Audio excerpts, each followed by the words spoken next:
Shalom, shalom, shalom à tous les bien-aimés. Soyez richement bénis dans le nom de Jésus-Christ de Nazareth. Amen. Nous sommes encore heureux de nous retrouver dans la présence de Dieu en cette soirée. Et en ce jour, le mercredi 26 novembre 2025. Amen. Et je vais encore rappeler ce que le roi David avait déclaré dans l'un de ses psaumes. Il a dit une chose qui est une vérité absolue, conduite par le Saint-Esprit. Bien-aimé, un jour, dans la présence de l'Éternel, dans les pavis de l'Éternel, vaut mieux que 1000 heures ailleurs. Amen. Alors nous sommes heureux, bien-aimés, d'être dans la présence de Dieu. Nous sommes heureux, bien-aimés. Nous sommes privilégiés. Nous avons la grâce, bien-aimés, de nous retrouver dans la présence de Dieu, d'être tous ensemble dans la présence de Dieu pour l'adorer, pour l'écouter également. Alléluia. Et justement, c'est le moment du message. C'est le moment du message bien-aimé et j'appelle, n'est-ce pas, à chaque bien-aimé, je vais dire, j'appelle à l'attention de chaque bien-aimé. Donne ton attention à la parole de Dieu, car le Saint-Esprit veut s'adresser à toi en ce moment. Alléluia. Dispose ton cœur pour, n'est-ce pas, écouter le Saint-Esprit te parler. Le Saint-Esprit a quelque chose à te dire. Ouvre ton cœur. Laisse la parole de Dieu pénétrer ton cœur. Laisse la parole de Dieu apporter la transformation dont Dieu veut apporter dans ton cœur. Alléluia. Alors, bien-aimés, nous continuons avec le même message de la fois dernière.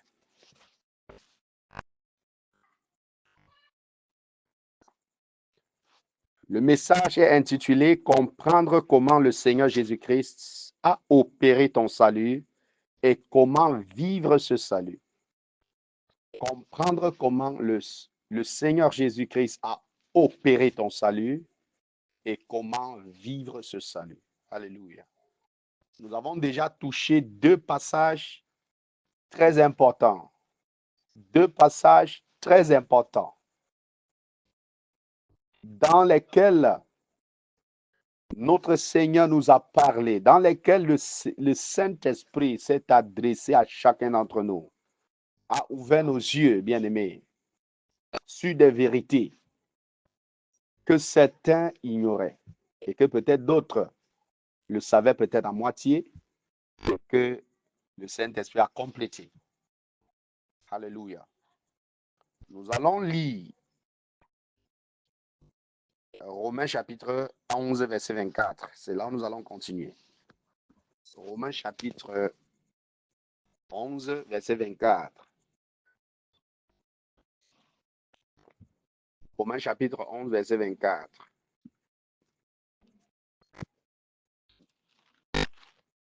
Amen.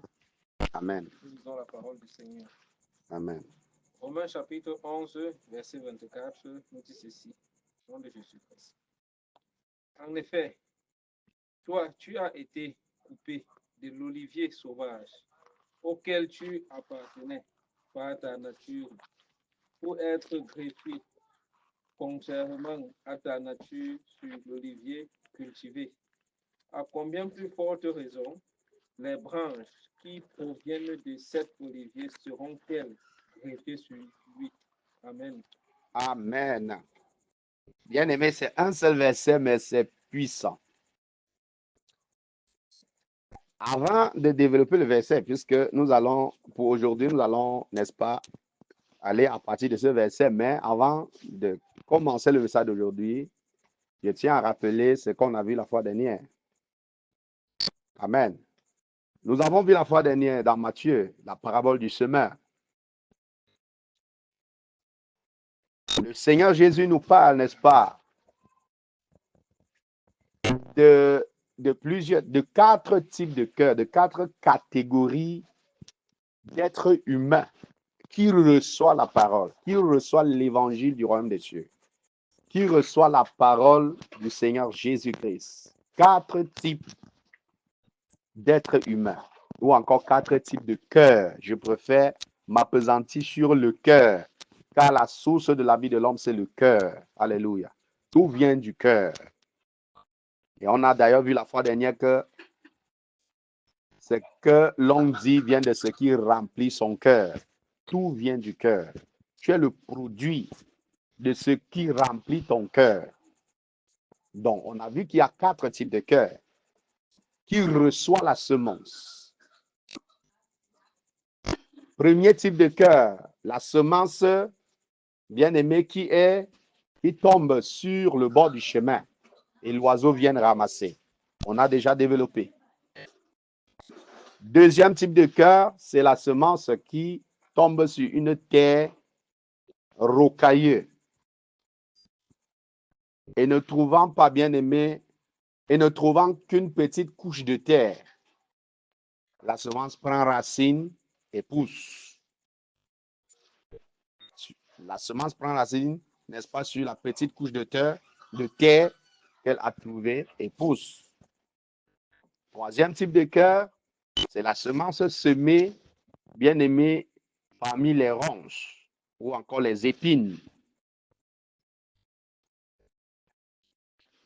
Les ronces ou les épines grandissent, se lèvent et étouffent la semence. Et enfin, le quatrième type de cœur, la semence qui tombe sur la bonne terre. Et cette semence produit pour un 30, l'autre 60 et l'autre 100. Alléluia. En d'autres termes, la semence porte des fruits. Nous avons développé, j'appelle aux bien-aimés, ceux qui n'ont pas encore suivi, ces parties-là d'aller suivre. Toujours la fois dernière, nous nous sommes appesantis sur un autre passage que je venais de citer, un autre passage de Matthieu. Il s'agit, n'est-ce pas, de Matthieu chapitre 12, 34 à 37, où Jésus dit,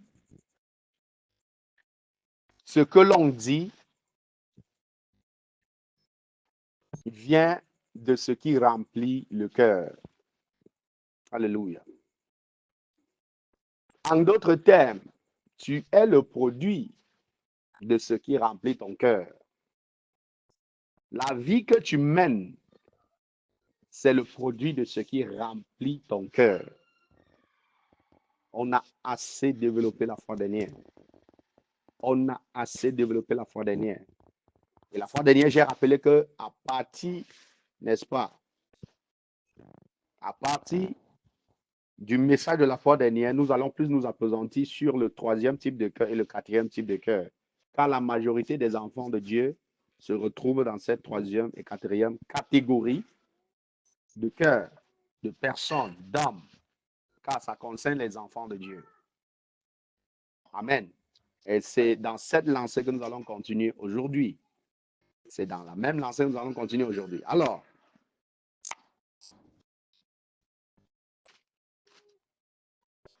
bien-aimés, ayant compris dans quelle catégorie tu appartiens, ayant discerné à partir des messages passés dans quelle catégorie tu appartiens, il est important que nous touchions quelque chose de très primordial, de très profond. Il s'agit de te montrer comment, de te montrer en profondeur comment ton salut a été opéré. Lorsqu'on dit que tu es sauvé, qu'est-ce qui s'est en réalité passé? Il faut que tu saches ça. Qu'est-ce qui s'est passé? Quand tu dis je suis sauvé là, qu'est-ce qui s'est passé pour que tu sois sauvé? C'est très important. Qu'est-ce qui s'est passé pour que tu sois sauvé? Pour que tu sois appelé un sauvé. si je peux m'exprimer ainsi, ou encore un enfant de Dieu. Alléluia. Qu'est-ce qui s'est passé?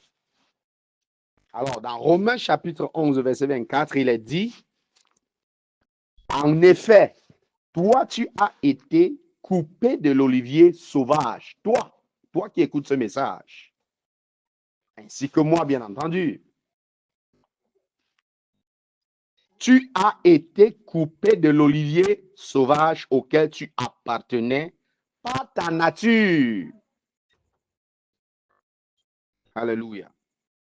Pour être greffé, contrairement à ta nature, sur l'olivier cultivé.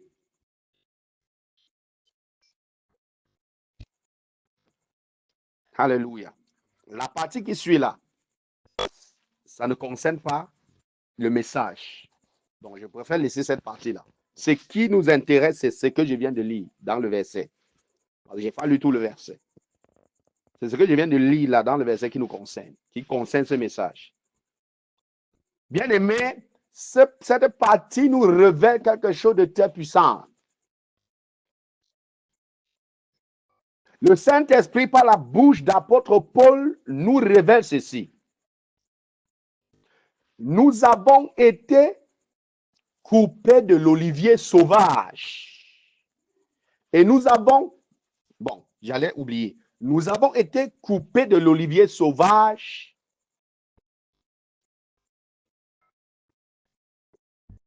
auquel nous appartenions par notre nature pour être greffés contrairement à notre nature. Il faut souligner le mot nature. Pour être pour être greffé contrairement à notre nature, à l'olivier cultivé. Nous voyons deux natures différentes déjà. Deux natures qui s'opposent. Alléluia. Deux natures qui s'opposent.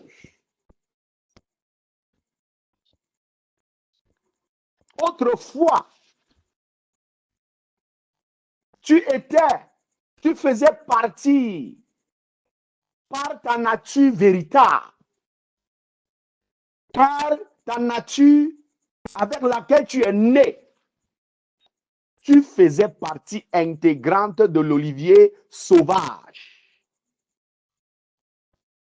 Mais tu as été coupé de cet olivier sauvage, contrairement à ta nature. Quand il est dit contrairement à ta nature, ça veut donc dire que tu passes d'une nature à une autre nature. Alléluia. Tu passes d'une nature à une autre nature. De la nature sauvage que tu étais, greffé sur l'olivier sauvage, tu as été coupé et greffé sur un autre olivier qui n'est pas sauvage, qui n'est pas un olivier sauvage, mais un olivier cultivé. Alléluia. Une fois greffé sur l'olivier cultivé, tu changes de nature. Tu prends la nature de l'olivier cultivé. Alléluia. Tout ce que j'ai dit jusqu'à présent, c'est en parabole. La seule chose que tu comprends, c'est toi. Alléluia. Maintenant, expliquons la parabole. L'olivier sauvage représente qui? L'olivier sauvage représente le diable. L'olivier cultivé représente qui? L'olivier cultivé représente le Seigneur Jésus-Christ. Gloire à Jésus. Maintenant, qui t'a coupé de l'olivier sauvage? C'est le Seigneur Jésus-Christ. Qui t'a greffé à l'olivier cultivé qui est le Seigneur Jésus-Christ lui-même? C'est toujours le même Seigneur Jésus-Christ qui t'a greffé en lui. Et lorsqu'on parle de la greffe, vous comprenez, c'est un peu comme un manguier. On s'en va, n'est-ce pas, couper la branche d'un goyavier. Je crois que ça se pratique. La branche d'un goyavier qu'on vient greffer à la branche d'un manguier. La branche du goyavier se nourrit désormais de la sève, de la nourriture produite par qui? Par le manguier. Alléluia. Le goyavier prend un même corps, épouse désormais un même corps avec le manguier.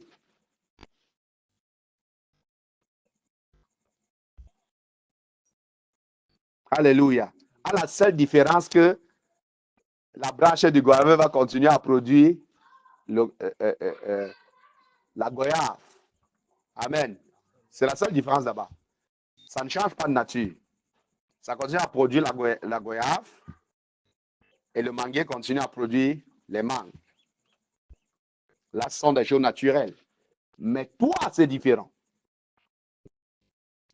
Coupé de l'olivier sauvage qui est le diable, greffé à l'olivier cultivé qui est Jésus-Christ, tu changes automatiquement de nature. Car désormais, tu te nourris. Alléluia. Tu te nourris de Christ. C'est ça qu'on appelle la nouvelle naissance. Christ pouvait dire dans Jean chapitre 3, à partir du verset 1, je crois jusqu'à 7 ou 8 comme ça. Si l'on ne naît de nouveau, il ne peut voir le royaume des cieux. À quoi consiste la nouvelle naissance? Ça consiste, bien aimé, à passer d'une vie à une autre. Alléluia. À passer de la vie de sauvage que tu étais, appartenant au diable, dans ta nature, appartenant au diable, enfant du diable, selon 1 Jean 3, verset 8. Celui qui pratique le péché appartient au diable. De cette nature sauvage que tu étais avant, Christ, bien-aimé, t'a présenté l'évangile. Alléluia. Christ t'a présenté l'évangile. Tu as accordé ton attention à l'évangile. L'évangile t'a touché le cœur. Le Saint-Esprit a utilisé l'évangile que tu as écouté pour toucher ton cœur, pour t'ouvrir les yeux, pour te montrer combien tu es égaré loin de ton Créateur à cause du péché. Pour te montrer comment tu es devenu sauvage, appartenant désormais au diable. Et pourtant, tu es la créature de Dieu. Ce n'est pas le diable qui t'a créé. Il a utilisé la ruse pour t'avoir, pour te faire passer du côté du diable. Alléluia. Mais le Créateur, il vient arranger toutes choses. Il vient faire toutes choses nouvelles. Car son ennemi, le diable, a détruit sa création. Sa création la plus précieuse étant les humains, les hommes que nous sommes. Alléluia. Tu ne connais pas combien précieux tu es aux yeux de Dieu. Tu ne connais pas combien précieux tu es aux yeux de Dieu. Tu ne connais pas. Tu n'imagines même pas. Tu n'imagines même pas. Mais le diable connaît. Raison pour laquelle il s'est attaqué aux humains. Afin de détruire, de séduire, d'égarer l'homme. D'égarer l'homme. D'amener l'homme à s'écarter de son Dieu. De séparer l'homme de Dieu.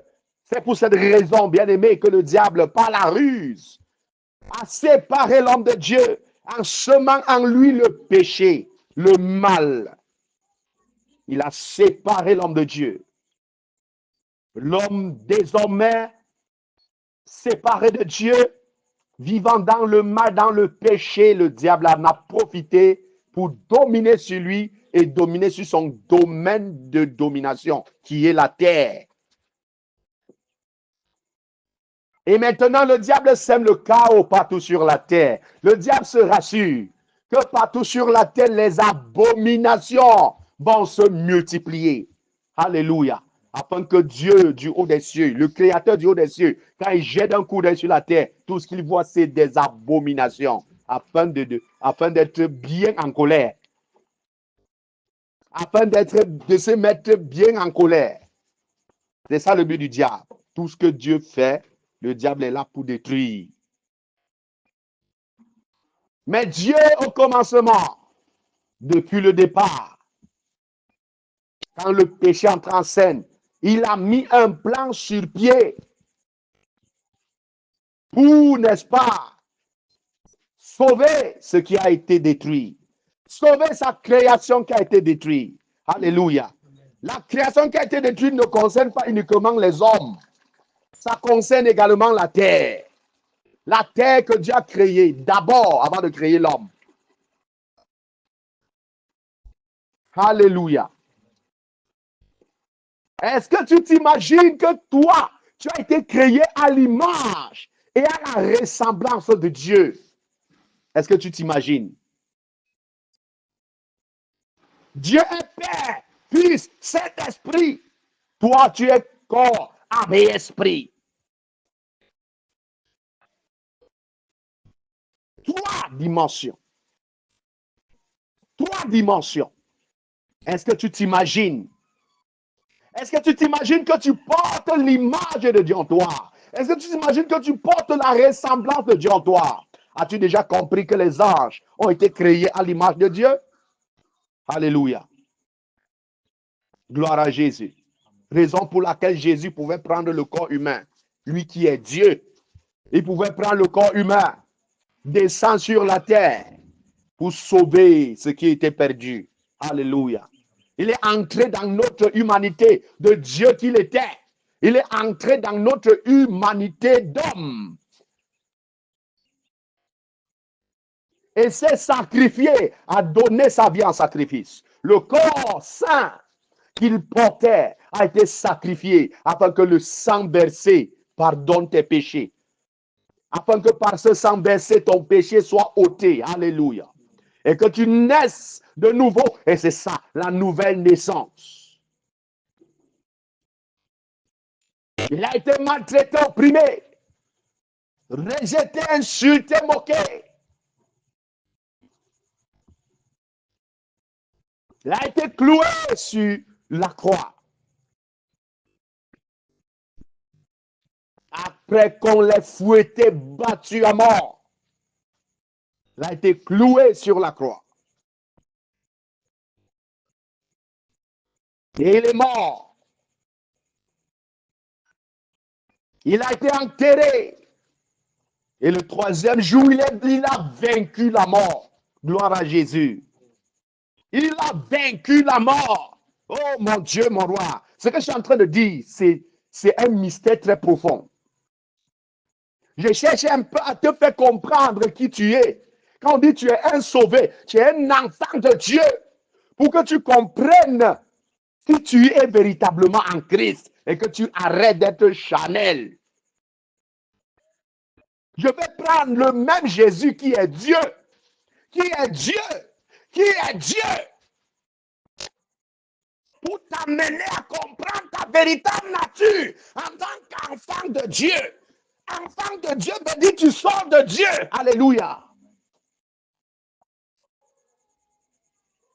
Tu es né de Dieu. L'Ancienne Alliance nous informe à travers la Genèse que l'homme a été créé à l'image et à la ressemblance de Dieu. Oui, c'est vrai. Mais j'aimerais t'informer que la nouvelle naissance est plus grande que ça.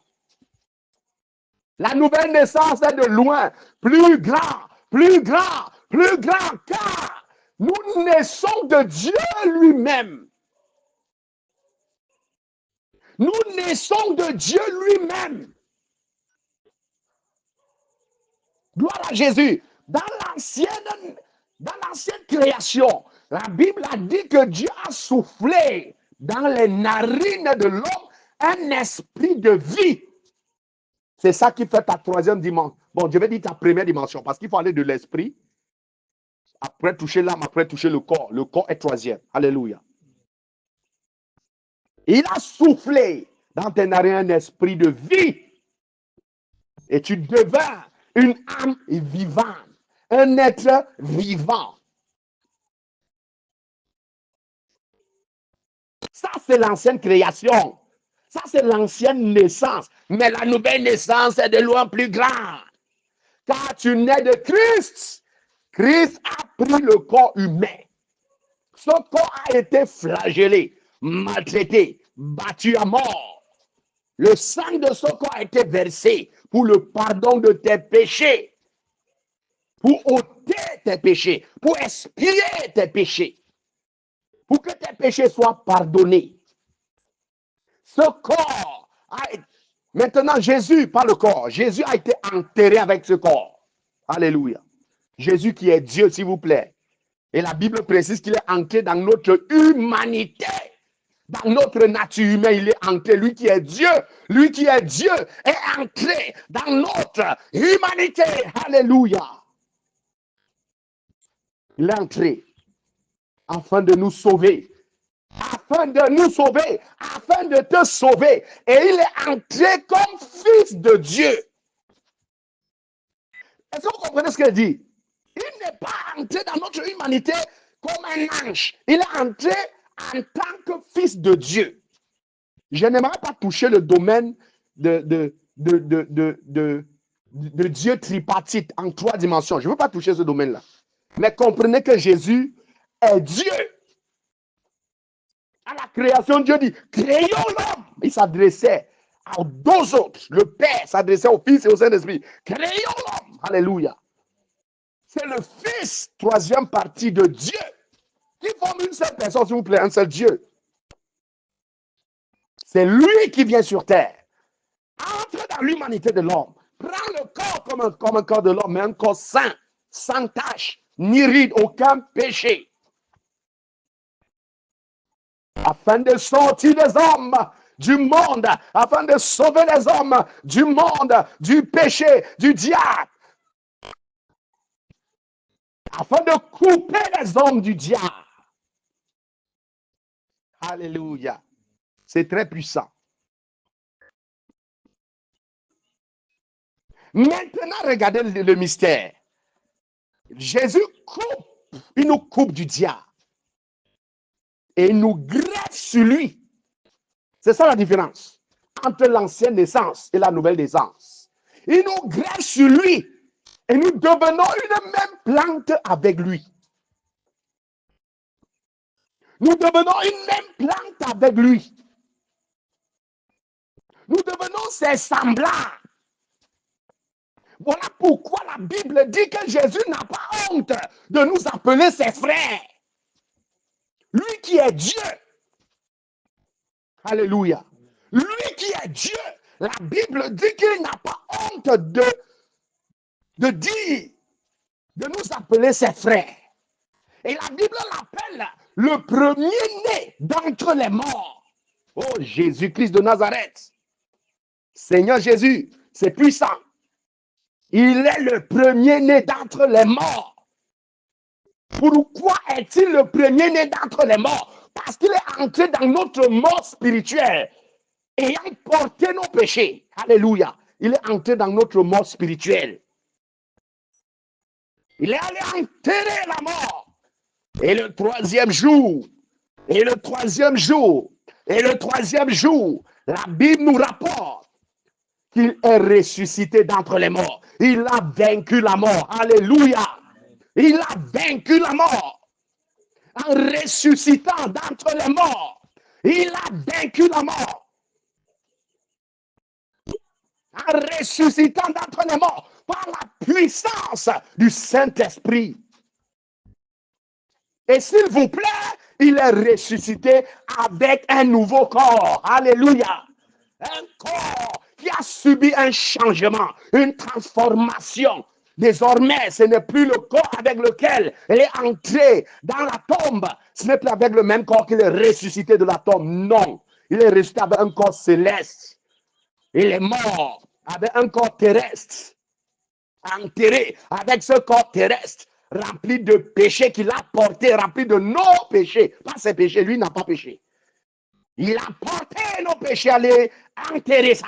aller vaincre ça, aller détruire ça, anéantir ça. Alléluia.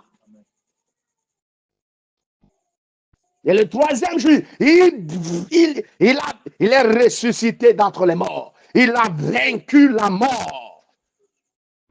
Là, voilà pourquoi la parole nous rend ce témoignage. Oh mort, où est ton aiguillon? Oh mort, où est ton dard? Le prince de la mort, c'est le diable. Une fois sauvé, tu es coupé du diable qui représente l'olivier sauvage. Tu es greffé à Jésus-Christ qui représente l'olivier cultivé. Alléluia. Ta nature change. Tu nais de nouveau. Tu passes de la mort à la vie, comme Jésus est passé de la mort à la vie et a vaincu la mort. Et la parole de Dieu l'appelle premier-né d'entre les morts. De même toi qui crois en Christ et qui passe de manière symbolique par sa mort à travers les eaux du baptême. Tu passes également de la mort à la vie. Alléluia. Quelle vie maintenant? C'est ça la grande question. Quelle vie? La vie de Dieu. La vie de Dieu. La vie divine. La vie de Dieu, la vie divine. Voilà pourquoi la Bible dit tu es né de l'Esprit de Dieu. Dieu lui-même habite désormais en toi. Dieu lui-même fait de toi sa demeure. Il vient habiter en toi. Dans l'ancienne alliance, Dieu n'habitait pas dans l'homme. Alléluia. À la première création, Dieu n'habitait pas dans l'homme, mais dans la nouvelle création, par le Seigneur Jésus, Dieu habite dans l'homme. Le Saint-Esprit, c'est Dieu. Et c'est de l'Esprit de Dieu que tu es né. Et la Bible appelle cela l'avant-goût, l'avant-goût, l'avant-goût de ce qui t'attend. L'avant-goût de ce qui t'attend. Mon Dieu, mon roi, ouvre nos yeux. Aide-nous à comprendre l'œuvre que tu as planifiée avant la fondation du monde. Parce que les gens pensent que Dieu a planifié cela quand le péché est arrivé. Non. Dieu étant omniprésent, il avait vu le péché, la destruction de l'homme, l'œuvre du diable dans sa création. Il avait vu ça d'avance. Alléluia. Et il a planifié comment remédier à ça. Remédier à ça. Il a pensé comment remédier à ça. Il a établi un plan pour remédier à ça. Et ce plan est de loin plus grand que le premier plan qu'il avait quand il créait l'homme. C'est de loin plus grand. Le diable qui a pensé qu'il pouvait détruire la création de Dieu. Dieu est passé par là. Dieu est passé par là pour créer encore, bien aimé, une œuvre encore plus puissante, encore plus grande. Nous ne sommes plus que les simples humains, faits de l'image, créés à l'image et à la ressemblance de Dieu. Non, désormais, Dieu lui-même, il vient habiter en toi. Alléluia. L'Esprit de Dieu, c'est Dieu en toi. Et la Bible dit que Dieu en toi n'est qu'un avant-goût. N'est qu'un avant-goût. Dieu en toi, sur la terre, n'est qu'un avant-goût. Reparlons de Jésus quand il ressuscite. Il ressuscite avec un corps. Plus le corps de péché qui était enterré, avec lequel il a été enterré, non. Il ressuscite avec un corps céleste, avec un corps glorieux. Alléluia. Sur la terre, il ne disparaissait pas, il n'apparaissait pas. Non. Sur la terre, il opérait des miracles, mais il n'a jamais disparu et apparaître. Sur la terre, il marchait sur l'eau, mais on n'a jamais vu Jésus s'envoler pour aller au ciel. Alléluia. Il dit monter seul pour aller au ciel. Cela n'est jamais arrivé. Mais avec le corps céleste, avec ce nouveau corps céleste, alléluia. Bien-aimé, on a vu Jésus apparaître à ses disciples qui étaient rassemblés dans une pièce. Les fenêtres, les portes fermées parce qu'ils avaient peur. Jésus a apparu au milieu d'eux. On a vu Jésus monter sur leurs yeux au ciel. Pas avec l'aide des anges, non. On a vu Jésus monter sur les yeux au ciel. Et lorsqu'il monte jusqu'à ce que les nuées l'enveloppent, la Bible nous apprend que les anges, pendant que les apôtres, les disciples de Christ avaient encore les regards, excusez, braqués au ciel, à contempler, les anges ont apparu et les ont dit, pourquoi vous tenez vous à regarder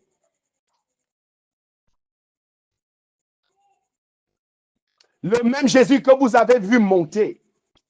De la même manière que vous l'avez vu monter, c'est ainsi qu'il descendra. Alléluia. Et il est monté où? Sur le mont des Oliviers. Et il descendra où? Il posera ses pieds où? Bien-aimé, Zacharie nous révèle qu'il posera ses pieds à son retour sur le même mont des Oliviers. Alléluia. Et il est monté avec le corps qu'il est ressuscité, qu'il était ressuscité avec. C'est avec ce corps qu'il est monté, bien-aimé. Et c'est avec ce même corps qu'il descendra. Alléluia.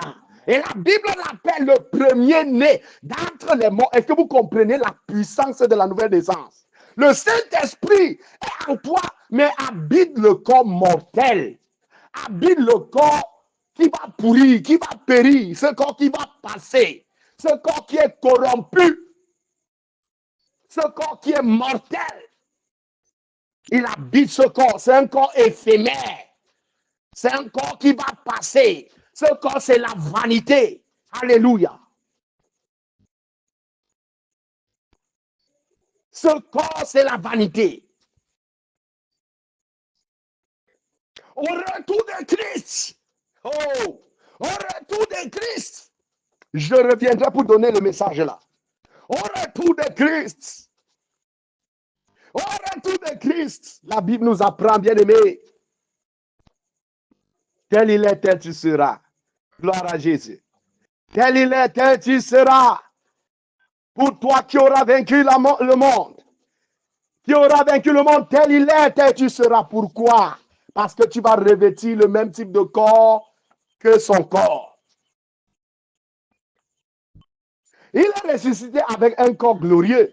Mais la puissance de ce corps-là n'était pas encore visible, à part qu'il a apparu au milieu des apôtres, au milieu de ses disciples, à part qu'il est monté au ciel sous leurs yeux. Mais ce n'était pas encore vraiment visible. Ça a commencé à être visible lorsque Christ les apparaissait. Il a apparu à Jean, à l'île de Patmos. Il était comment? Il était comment, bien-aimé?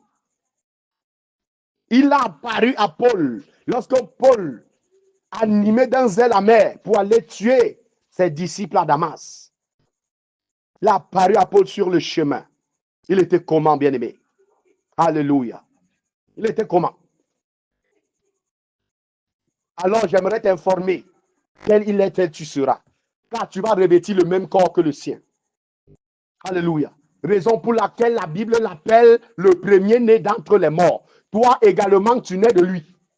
Tu seras semblable à lui. Quand il reviendra, te prend, tu seras semblable à lui. Car tu revêtiras un corps semblable au sien.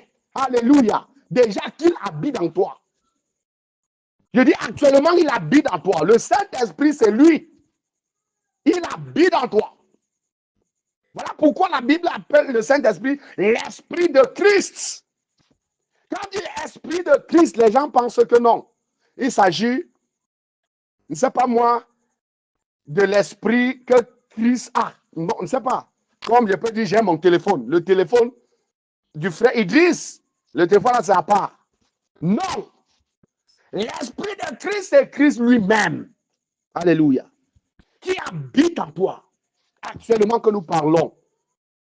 Voilà pourquoi tu es enfant de Dieu, parce que Dieu lui-même habite en toi. Raison pour laquelle la Bible dit que tu formes désormais, par la nouvelle naissance, une même plante avec Christ. Voilà pourquoi la Bible dit dans ce passage que nous avons lu que tu as été coupé de l'olivier sauvage à l'olivier cultivé. L'olivier sauvage étant le diable. Tu as été coupé de cet olivier, toi qui as cru en Christ et qui l'a accepté. Alléluia. Tu as été greffé en lui. Tu formes désormais une même plante avec lui. Gloire à Jésus. Il est le premier-né d'entre les morts, le premier-né de la nouvelle naissance, le premier-né de la nouvelle alliance. Alléluia. Jésus-Christ est le premier-né. Quand Adam, selon l'ancienne création, était le premier-né. Alléluia. Et les autres, de manière charnelle, se sont multipliés à travers Adam. En réalité, tous les êtres humains qui habitent la surface de la terre sont les enfants d'Adam. Ils sont sortis d'Adam. Alléluia. Ils sont tous sortis d'Adam. Ils sont tous sortis d'Adam, en d'autres termes. Ils portent en eux Adam. De même, le premier-né dans la nouvelle alliance, nouvelle naissance, c'est Christ. Alléluia. Et tous ceux qui naissent de nouveau sortent de Christ. Est-ce que quelqu'un comprend ça? C'est puissant. C'est profond. Tous ceux qui naissent de nouveau naissent de Christ. De même que toute la création naît d'Adam, de même dans la nouvelle création de Dieu. Dans la nouvelle création de Dieu qui est une création divine, ce n'est plus une création selon la chair, c'est désormais une création divine. Nous naissons de Christ. Alléluia. Nous naissons de Christ. Ça veut dire que nous portons, étant donné que nous naissons de Christ, nous portons désormais la divinité de Christ en nous. Tel il est, tel tu es. Tu es son enfant. Tel il est, tel tu es. Nous sortons de lui. Il est en même temps appelé le premier-né d'entre les morts et il nous appelle ses frères. En même temps, il nous appelle ses enfants. De même que Adam. De même que Adam. Nous sommes tous les fils d'Adam. De même, nous sommes tous les fils de Christ. C'est de lui que nous sommes nés. Alléluia. C'est de lui que nous sommes nés.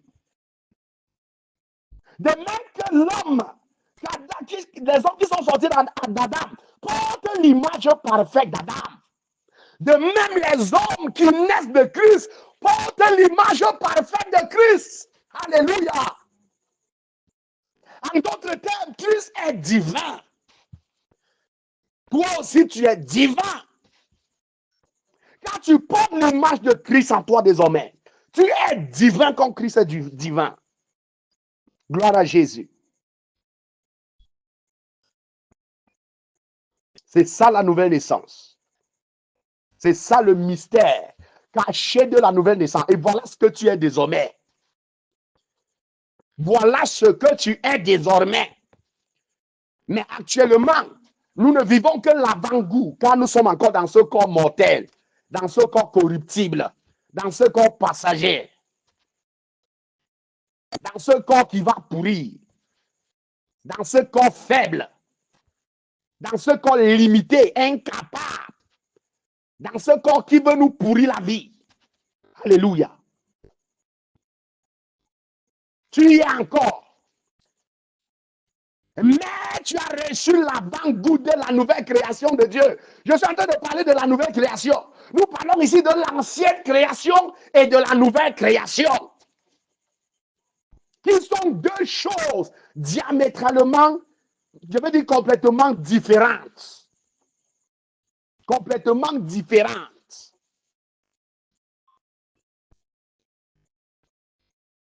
Dans la nouvelle création, tu deviens divin quand tu nais de Christ. Tu sors de lui. Ce n'est plus à son image seulement, non. Tu sors de lui désormais. Tu es divin comme il est divin. Tel il est, tel tu seras. Pour toi qui vas écouter ce message et qui va peut-être douter, je vais sortir un message approfondi dans ça. Alléluia. Le message là, j'ai déjà sorti. Je vais revenir sur ça pour vous démontrer ce que je dis avec la parole de Dieu. Je n'invente rien. Ce que je dis, c'est écrit. C'est écrit. Donc, bien aimé, voilà ce que tu es. Gloire à Jésus. Voilà ce que tu es. Tu dois comprendre ça. Voilà ce que tu es désormais.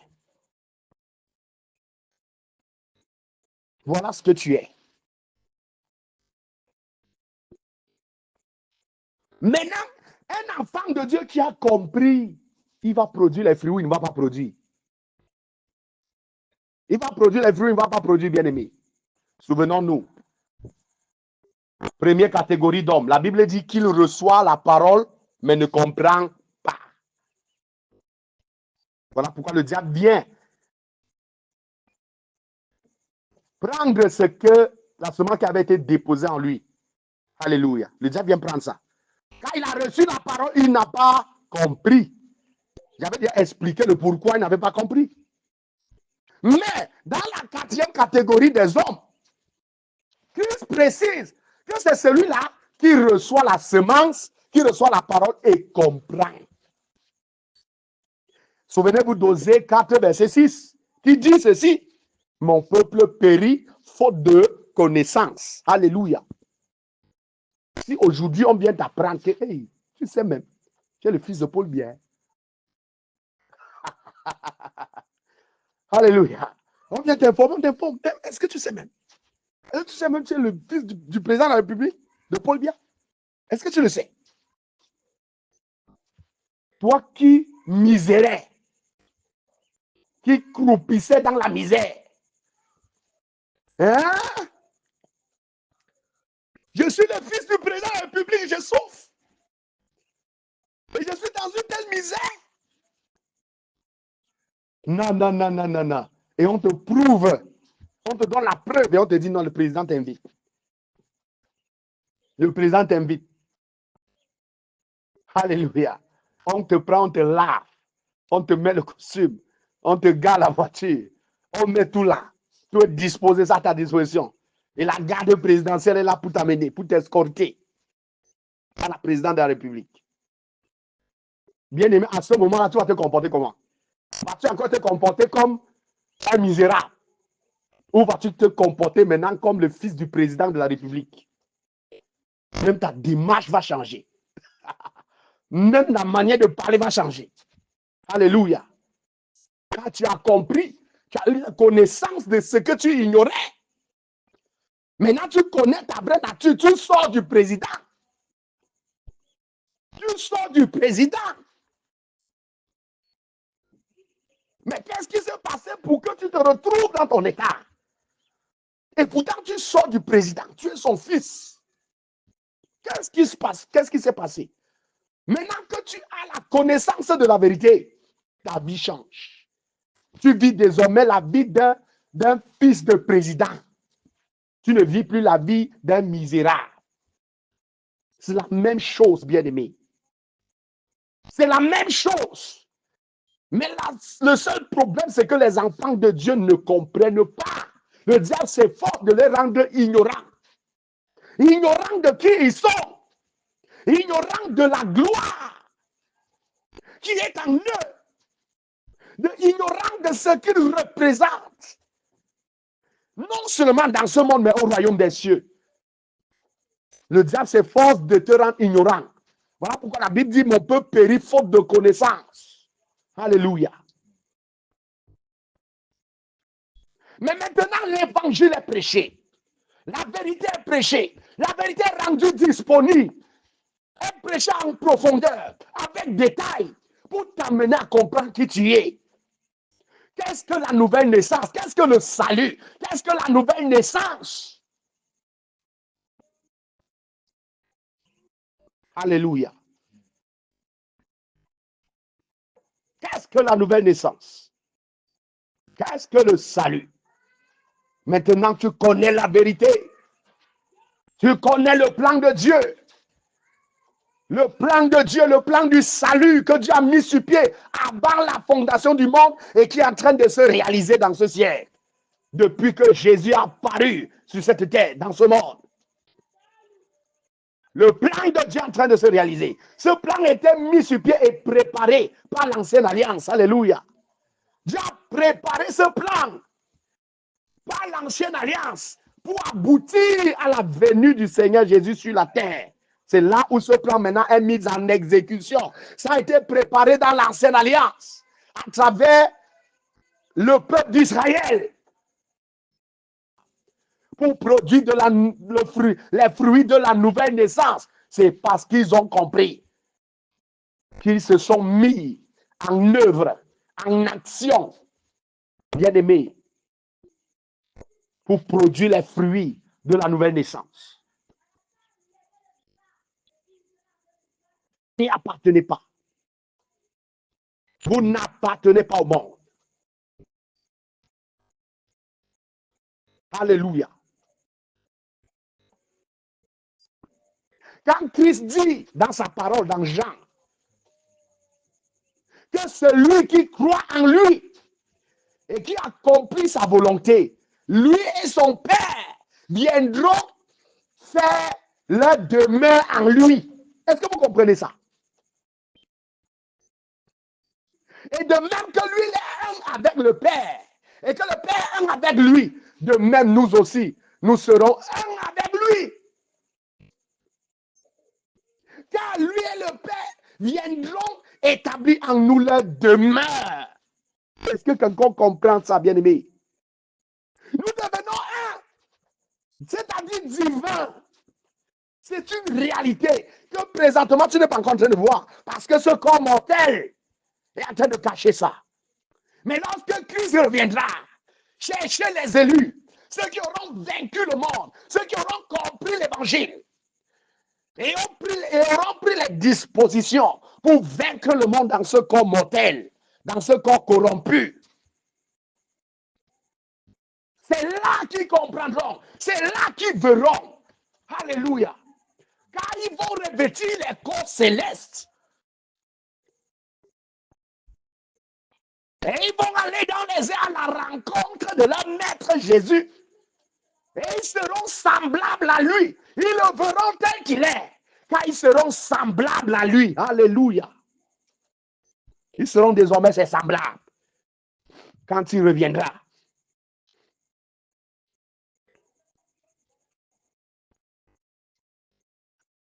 Voilà qui tu es.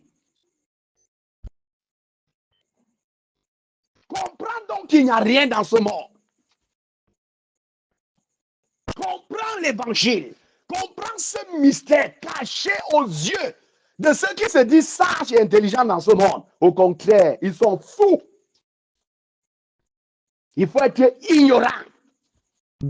Fou. Pour rejeter, bien aimé, un tel cadeau gratuit. Car nous n'avons rien fait pour le mériter. Alléluia. J'ai pris l'exemple sur le président de la République.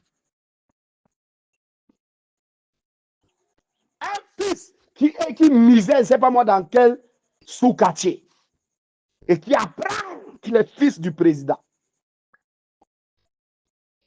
Ou encore, il apprend que le président veut l'adopter comme son fils. Alors, il veut faire de lui son fils, son enfant.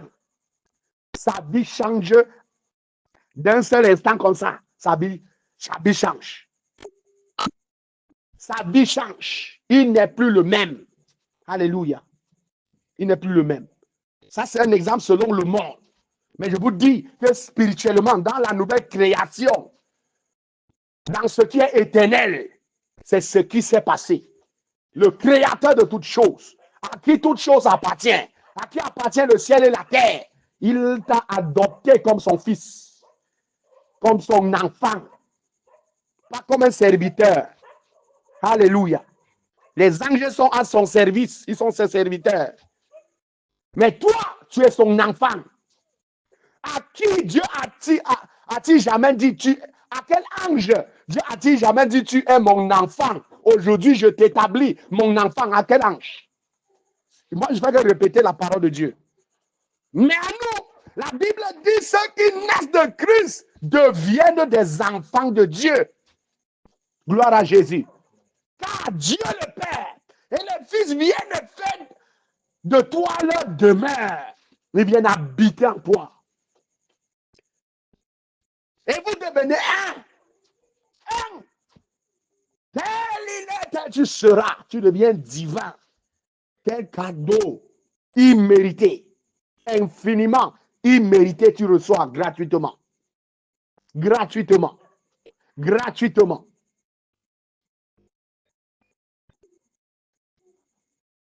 Alléluia.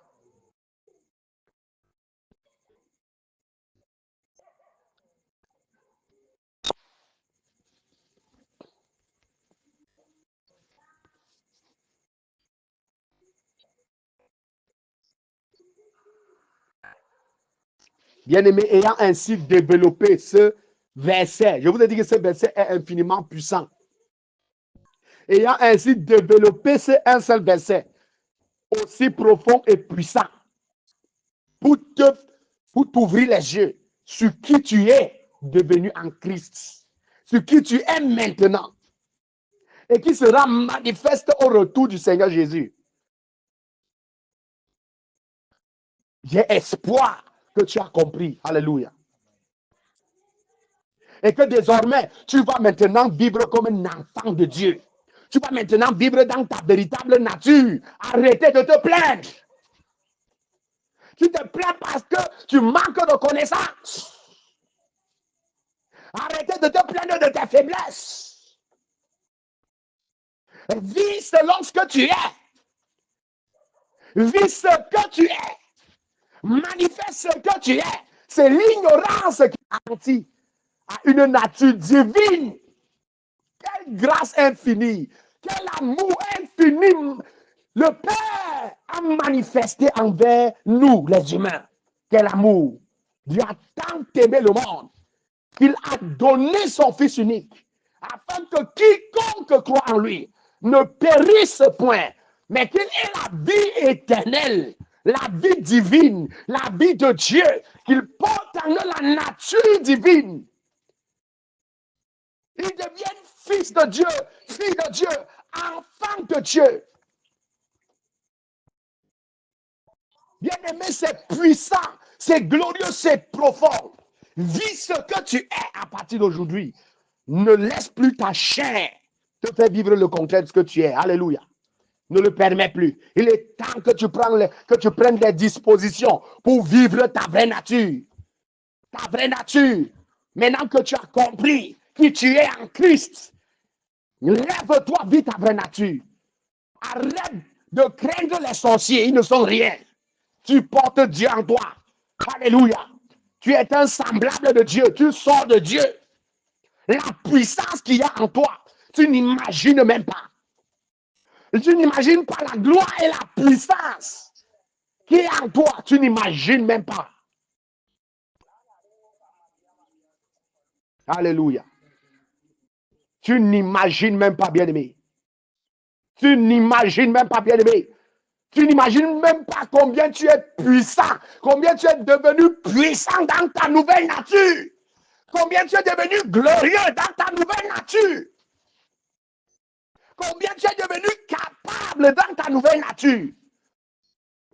Que ton intelligence maintenant épouse ta vraie nature, parce que c'est là qu'il y a le véritable problème. L'intelligence doit être soumise. L'intelligence humaine doit fondre avec la nature de Dieu. Avec ta vraie nature, qui est la nature divine, la nature de Dieu en toi. Ton intelligence doit fondre avec ça. Si ton intelligence, ta pensée humaine fond avec la nature divine, tu ne vas plus te plaindre. Alléluia. Tu vas vivre comme Christ a vécu sur terre. Je dis bien, tu vas vivre comme Christ a vécu sur terre quand il n'était pas encore mort. Alléluia. Parce que quand il n'était pas encore mort, il portait le même corps que nous portons là. C'est le même corps. C'est quand il est ressuscité que ce corps mortel-là a disparu. Et il portait maintenant le corps divin. Un corps céleste, ce n'est plus le même corps avec lequel il est ressuscité. Mais quand il était encore vivant, bien aimé, il portait le même corps que nous. Et dans la nature divine, malgré qu'il avait le même corps, mais il était divin. Voilà pourquoi il pouvait marcher sur l'eau. Voilà pourquoi il pouvait opérer des miracles, imposer les mains sur les malades, ils guérissent, ressusciter les morts, chasser les démons. Alléluia. Est-ce que quelqu'un comprend ça?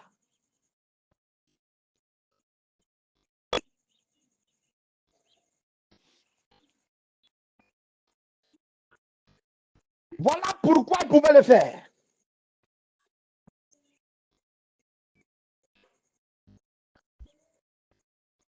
Et cela n'est qu'une démonstration de sa nature divine. Et il a dit que ceux qui croient en lui, ils vont faire la même chose et même plus. Parce qu'il s'en va au Père. Pourquoi? Parce qu'il devait, par la nouvelle naissance, devenir ses semblables. Alléluia. Tu es divin comme Christ était divin. Toi qui es né de Christ, né de nouveau, né de Christ, tu es devenu divin comme il est divin. Voilà pourquoi tu peux chasser les démons. Voilà pourquoi tu peux opérer des miracles. Voilà pourquoi tu peux imposer les mains sur les malades, ils guérissent. Tu peux ressusciter les morts. Tu peux, bien aimé, faire marcher les paralytiques, faire voir les aveugles, faire entendre les sourds, faire parler les muets. Je le dis, et c'est une vérité absolue. Alléluia. Car en toi habite la nature divine, la nature de ton Père. Tu le portes en toi. Tel il est, tel tu es. Alléluia. Car il a fait de toi, lui, le Père, et le Fils ont fait de toi leur demeure. Ils habitent en toi. Mais dans ce corps mortel. Mais bien aimé, quand ce corps mortel va passer et que tu vas revêtir ce corps céleste semblable au corps de Christ, c'est là que tu vas voir ce que je suis en train de dire aujourd'hui. Et c'est là que ta joie sera éternelle. Alléluia. C'est là que ta joie sera éternelle. Voilà pourquoi tu ne dois pas rater ça. Mais en attendant, vis l'avant-goût. Vis l'avant-goût. Vis l'avant-goût. Vis la nature divine comme Christ était bien aimé. Rien ne surpassait Christ de son vivant. Je dis bien, quand il dit de son vivant, c'est-à-dire bon, non, pas de son vivant, mais quand il était encore dans ce corps mortel. De même que rien ne le surpassait. De même qu'aucun péché, aucune séduction, aucune tentation n'a pu l'atteindre. C'est possible avec toi. Alléluia. C'est possible avec nous. Mais la condition, c'est que nous puissions appliquer ce que lui, dans ce corps corruptible, ayant les mêmes sentiments, les mêmes sensations charnelles. Si lui, bien-aimé, n'a pas péché, il a appliqué des choses. Il y a des conditions à respecter pour vaincre le corps, pour vaincre ce corps corruptible et mortel. Il y a des conditions à respecter pour le faire. Lui, il l'a fait de manière parfaite. Voilà pourquoi aucun péché n'est jamais sorti de lui. Alléluia. Le diable n'a jamais pu l'atteindre avec un quelconque péché. Il est resté juste saint jusqu'à ce qu'il, par la croix, porter nos péchés, verser son sang pour le pardon de nos péchés. Qu'il meure, soit enterré et qu'il ressuscite, vainquant ainsi la mort. S'il l'a fait dans ce corps, toi aussi, c'est possible que tu le fasses. Moi aussi, c'est possible que je le fasse. Alléluia. C'est possible. C'est possible. Mais il y a des conditions à respecter. Et nous allons voir ces conditions lors de notre prochain enseignement. Que la parole de Dieu soit bénie. Que Dieu bénisse sa parole. Au nom de Jésus, j'ai ainsi prêché. Amen.